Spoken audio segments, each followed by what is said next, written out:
നമസ്കാരം.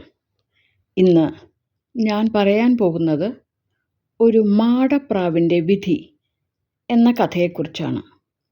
വൈകുണ്ഠത്തിൽ വിഷ്ണു ഭഗവാനെ കാണാൻ ദേവന്മാരുടെ തിരക്ക്. കൂട്ടത്തിൽ യമരാജാവും വന്നു ഭഗവാനെ കാണാൻ. ഈ സമയം ഗോപുരവാതിലിലെ ഒരു തൂണിൽ ഒരു ചെറിയ മാടപ്രാവ് ഇരിക്കുന്നുണ്ടായിരുന്നു. മാടപ്രാവിനെ കണ്ടതും യമരാജാവ് പ്രാവിനെ സൂക്ഷിച്ചൊന്ന് നോക്കി.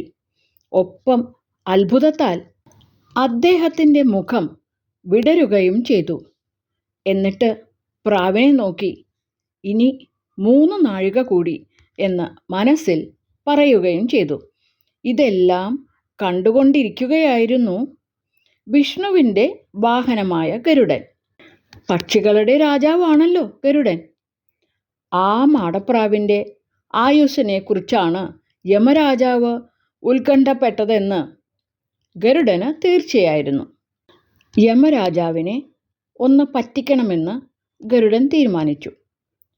യമരാജാവ് വിഷ്ണുവിനെ കാണാൻ അകത്തേക്ക് പോയ തക്കം നോക്കി ഗരുഡൻ ആ മാടപ്രാവിനെ റാഞ്ചിയെടുത്ത് മിന്നൽ വേഗത്തിൽ പറന്ന് 500 യോജന അകലെയുള്ള ദണ്ഡകാരണ്യത്തിലെ ഒരു ഗുഹയ്ക്കുള്ളിൽ കൊണ്ടുപോയി ഒളിപ്പിച്ചു വെച്ചു.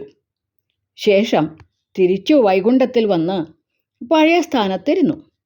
അല്പസമയം കഴിഞ്ഞ് യമരാജാവ് വിഷ്ണുവിനെ കണ്ട ശേഷം തിരിച്ചിറങ്ങി വന്നു. ഉള്ളിൽ അടക്കിപ്പിടിച്ച കള്ളച്ചിരിയോടെ ഗരുഡൻ യമരാജാവിനോട് ചോദിച്ചു, "അല്ലയോ യമരാജാവേ, അങ്ങ് അകത്തേക്ക് പോകും മുൻപേ ഇവിടെ ഇരുന്ന മാടപ്രാവിനെ കണ്ട് എന്തിനാണ് അത്ഭുതപ്പെട്ടത്?" യമരാജൻ മറുപടി പറഞ്ഞു, "അല്ലയോ പക്ഷിശ്രേഷ്ഠ, 3 നാഴികയ്ക്കുള്ളിൽ ദണ്ഡകാരണ്യത്തിലെ ഒരു ഗുഹയ്ക്കുള്ളിൽ വെച്ച് ഒരു മലമ്പാമ്പ് വിഴുങ്ങി മരണപ്പെടണമെന്നായിരുന്നു ആ മാടപ്രാവിൻ്റെ വിധി. ഇത്രയും പെട്ടെന്ന് ഇത്ര ദൂരെയുള്ള ദണ്ഡകാരണ്യത്തിൽ ഇത്തിരി പോന്ന ഈ പക്ഷി എങ്ങനെ എത്തും എന്ന് കരുതിയാണ് ഞാൻ അത്ഭുതപ്പെട്ടത്. ഇപ്പോൾ എല്ലാം ശുഭമായി. ഇതിൽ നിന്ന് നമ്മൾ എന്താണ് പഠിക്കേണ്ടത്?